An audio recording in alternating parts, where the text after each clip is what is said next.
Hey, what's going on? Yvan, Jayne here. Taking a week off from the vlog to answer a question. I've been asked lately by several people, how do you make it to the finals? How do you go one step up from where you are? How do you become competitive? How do you become a better athlete? So I figured I'd do a quick video to explain a little bit the things that have changed for me, who made me from being number 20 to number 30 type of guy to being one of the top 10 guys in the last 3 years. So first of all, a little bit of a disclosure. I'm not going to put myself out there and tell you the things that you have to do in order to get there. I'm going to tell you what I did in order to get there. I don't pretend to be a world champion. If you wanted a world champion video, maybe you could look up Bobby Moe or one of them guys, but as far as I know, they haven't come up with a video yet to tell you how to become a world champion. But I can give you some advice on how to be more competitive at a high school, college level, pro level, whatever level you're at. I'm just giving you a little bit of advice of what worked for me. You might have heard better ideas from other guys, but for me, this is what worked so far, and I wanted to share that with you. But feel free to leave comments or ask questions or say things that you disagree with or things that you agree with. Just leave a comment in there, and we can discuss that further. So first of all, I want to talk to you about priority. One of the things that really changed my game was having my priorities in order. A few of you guys might know that I came here when I was 16 years old from Europe, and my dream was to make the national finals rodeo one day. Until the age of 30, I never really gave myself the chance to make it to the finals. I was a high school teacher for many years, and that took away from me being able to go to a lot of rodeos. The second thing I want to talk about is, are you giving yourself a fair chance to compete with them guys out there? Whether you're in high school again or in college rodeo, are you in shape? Are you financially stable? Are you riding with good equipment? All those things put together are going to determine how good you're going to be in the rodeo ranks, especially in the roughstock division. One of the things that I really neat about rodeo right now is it's one of the sports that you don't have to have the raw talent to make it to national finals. What I mean by that is, with enough dedication, try, and doing the right things, you can access the top of the sport without being the best athlete or the best gifted athlete. Because let's not kid ourselves, like, there are guys out there, they're just gifted. They're born in the right family. They're literally born in the right family.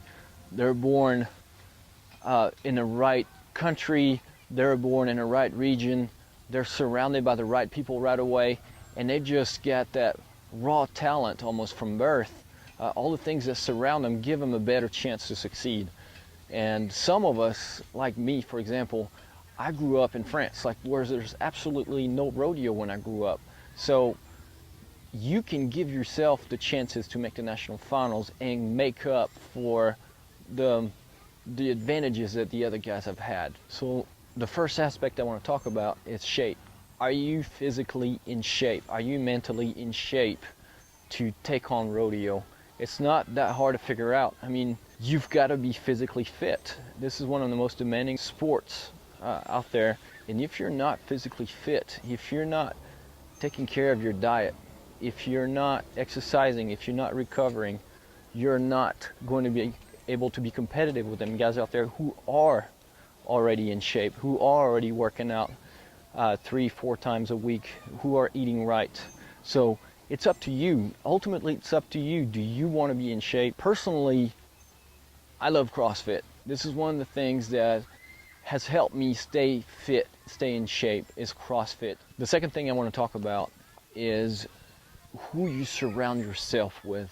Surround yourself with the people who have the same goals that you do, whether it's making the college national finals, the amateur finals, or the national finals. You're going to want to travel with guys who have the same goals, okay? And that's what worked for me. I started traveling with Clint Cannon 4 or 5 years ago, and that's when I started climbing up in the standings. That's when I started doing better. I traveled with a guy who's been to the national finals, who was a reserve world champion, and it just made a huge difference in my game. I just started watching him, doing the things that he did, and then started copying the things that he did. And he happened to be my best friend as well, so that worked out well for me. The third thing I want to talk about is, are you financially stable in order to be competitive in rodeo? It's important that you figure out how to manage your money, how to manage your travel. If you're going to start traveling and hitting big rodeos in California, and then travel the next day to Texas, and then travel the next day to Iowa, you're competing with guys who can afford doing that, who don't have the stress of winning checks that weekend. You have that stress. You're putting that stress on yourself. You're stretching yourself thin.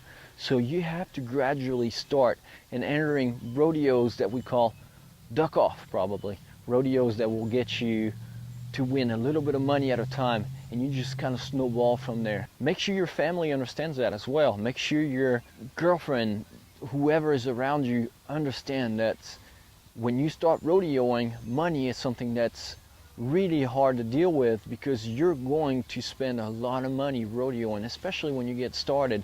One of the things that you have to remember when you rodeo is that you are not rodeoing to make money.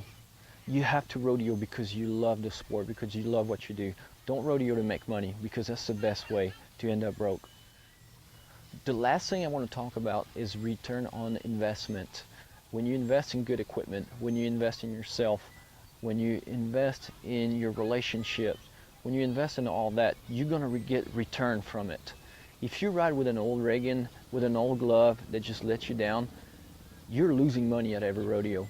If you go around and buy a Reagan, invest in a Reagan, invest in a new glove, you might spend $600, $700, $800, but you might turn around and win twice as much that weekend. It's happened to me where I fight a Reagan, I fight a glove for several weeks, and then finally I pull the trigger. I'm like, listen, Evan, invest $600, $700 in your Reagan, invest $200 in your new glove, and every single time it's worked for me. I turn around and I make $2,000, $3,000 that weekend, because I rode a horse twice as better, because I had new equipment, because I had fresh equipment, because I had equipment that was ready for me to be competitive. Don't let your equipment cheat you. The last thing I want to tell you is, always be willing to learn.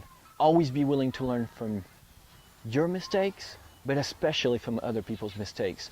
Listen, ask questions. The cowboy community, the roughstock riders, are very accessible, okay? You cannot have access to professional basketball players like you do to professional bareback riders, bronc riders, or bull riders, certain bull riders. So it's important to get a hold of them, follow them on Instagram, support them, study them, look what they do, how they do it. All them guys love to post good videos of their good rides on their Instagram account. So go check them out. Anyways, I hope you've enjoyed this video. I hope you can get something out of it. Leave some comments, go to my YouTube channel, follow my blog, subscribe to my channel, and leave lots of questions, lots of comments, and we'll get back to you. Thanks.